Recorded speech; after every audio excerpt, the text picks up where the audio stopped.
Chapter 15, The Honor of God. Verse 1.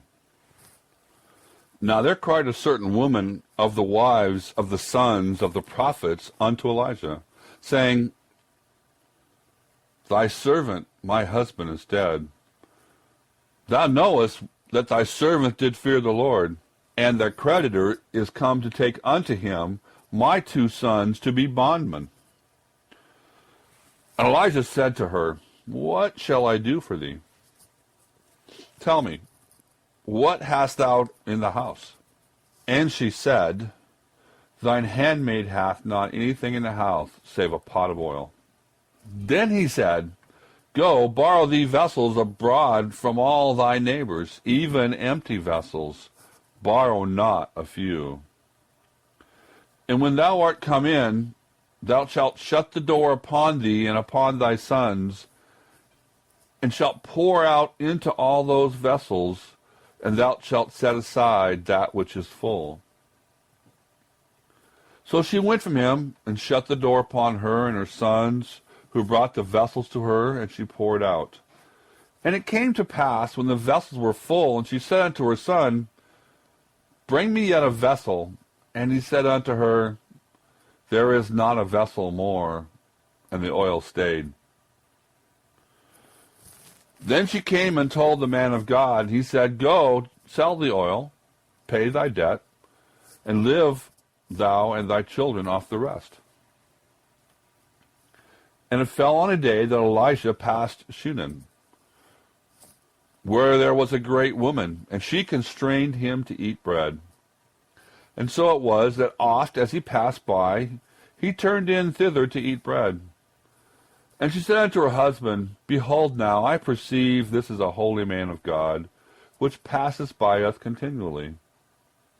Let us make a little chamber, I pray thee, on the wall, and let us set for him there a bed, a table, a stool, and a candlestick.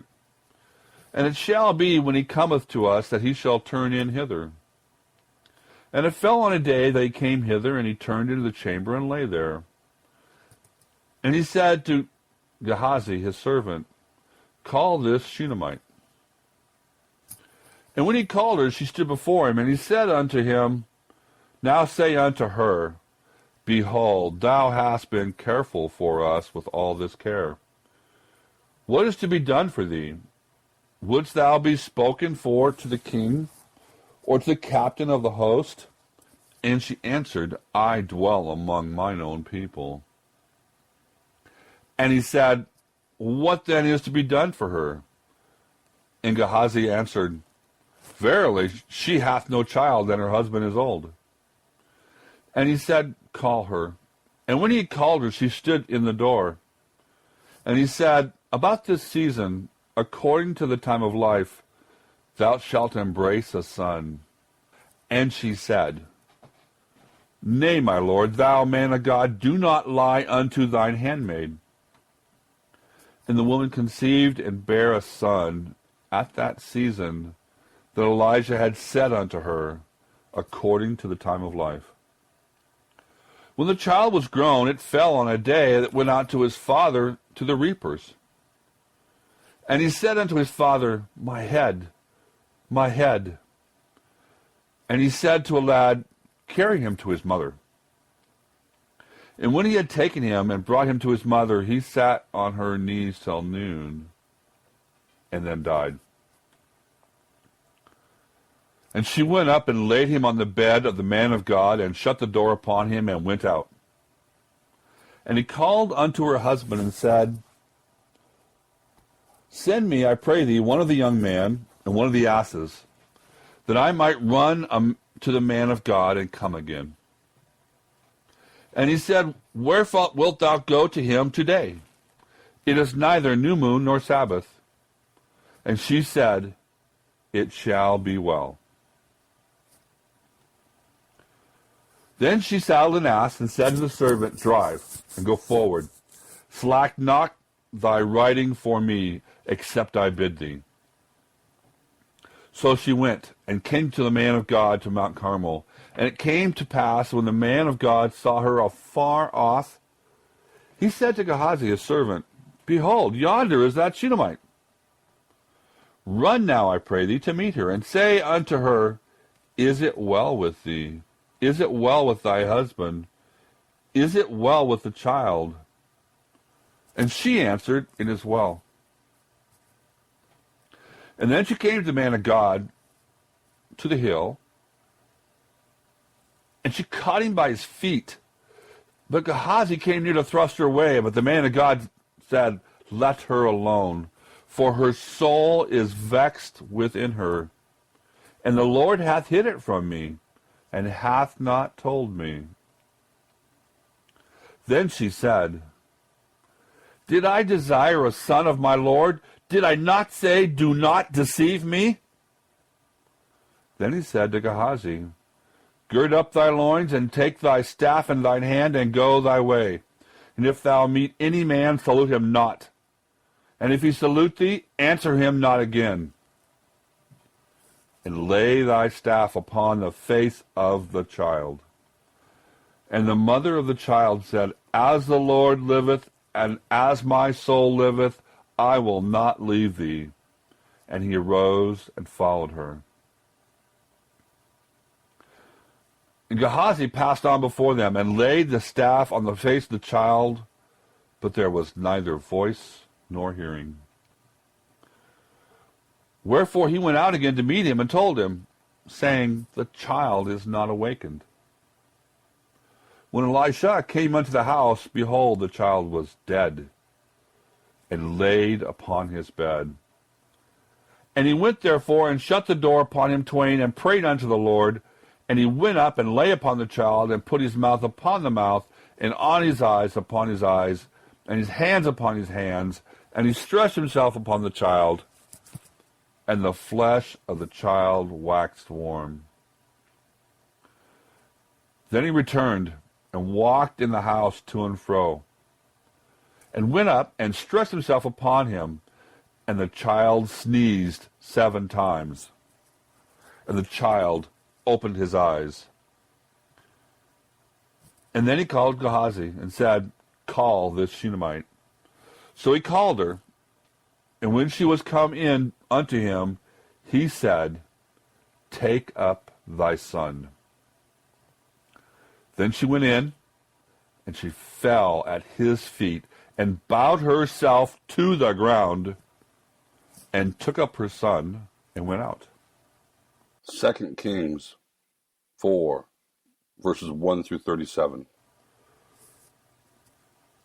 Now in 2 Kings 4, verse 1 through chapter 8, verse 6, we have a series of miracles in the ministry of Elisha. All these designed to strengthen the remnant while being a witness to the power of the Lord. In this section we have 2. In 2 Kings 4, 1 through 7, the widow's cruse of oil. In 2 Kings 4, 8 through 37, the Shunammite and her son. These 2 miracles closely resemble the life of Elijah at Zarephath, 1 Kings 17, 1 through 24. In the same way, many of the apostolistic miracles in Acts resemble those of our Lord in his ministry. The apostolistic miracles demonstrated that Jesus Christ was alive and at work in his disciples. Elisha's miracles set forth the fact that God of Elijah was continuing his witness through Elisha. There is a resemblance between the 2 miracles of Elisha and the 2 of Elijah by Zarephath. And there are many other parallels between the lives of the 2 men. But there is also a major difference. Elijah's life and ministry is more and more involved with the schools of the prophets and with the faithful remnant. Whereas Elijah's great work is in his confrontations with Ahab in Israel. Out of Elijah's confrontations, a growing remnant had developed. And to these, Elisha ministers. The first miracle involved the widow of one of the students whose husband's death left her in debt. A creditor came to take away her only asset, 2 boys, her sons, who would become bondservants until redeemed or until the time of Jubilee, Leviticus 25, verse 39 through 41. And if they chose to remain, or if after 6 years under normal circumstances, Exodus 21, verse 1 and 2. The widow had no assets in which to forestall the creditor, and little in the house, save a flask or cruse of oil. Elijah ordered her to borrow as many flasks and containers as possible, and to pour oil into them from her cruse. As long as she had containers, the oil flowed miraculously. With this oil, she paid off her debts and saved her children. In the second episode, a godly woman of wealth provided a separate quarter for her house for Elijah and Gehazi, his servant son, whenever Elisha was in Shunem. The prophet blessed and rewarded her and her husband by declaring the Lord would remove their childlessness. In due time a son was born, and some years later, while working with his father at the harvest time, he fell ill. A servant carried him home to his mother. About midday, the boy died. The woman said nothing of this to anyone, not even her husband, but laid the boy on the bed of Elisha in his private quarters.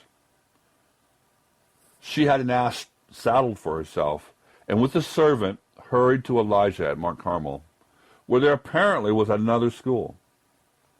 Briefly, Elisha returned with her, and the boy was miraculously restored to life.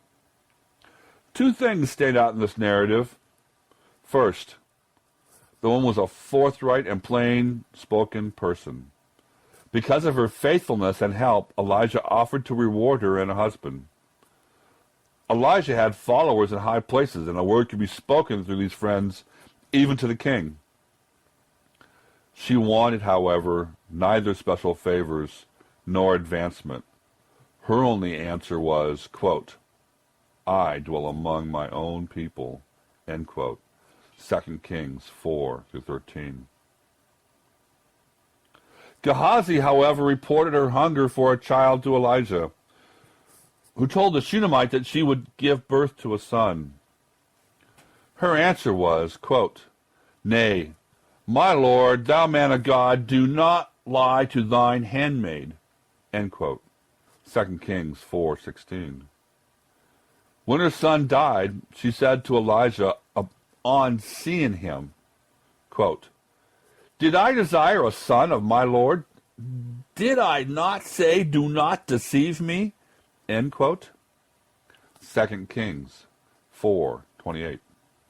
She clearly implied that by giving her a son and taking him away, the Lord and Elijah had deceived her. She was very close to blasphemy, but Elijah did not rebuke her.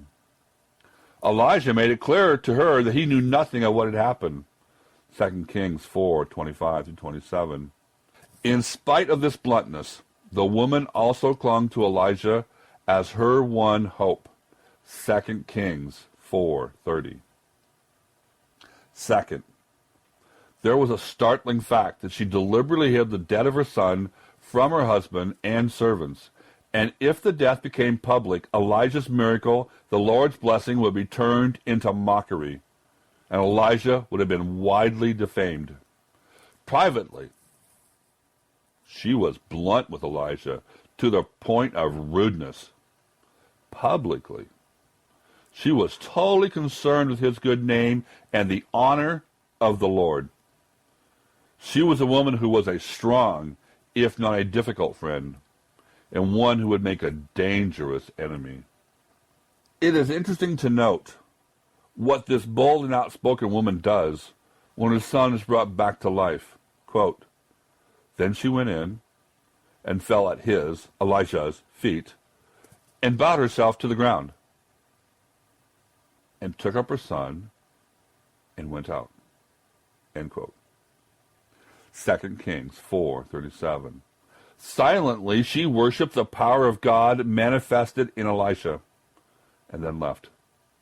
An amazing woman, this Shunammite. As the story crackles with the strong reality of her presence, still alive in its impact across the centuries. She believed the honor of God was at stake in her distress, and she acted accordingly. Her reward was in harmony with her faith.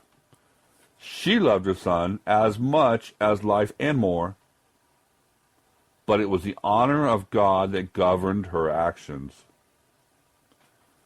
In both these miracles, God cares for his own. The Lord declares himself to be God of widows and orphans, Deuteronomy 10, verse 18, and of the weak and the helpless.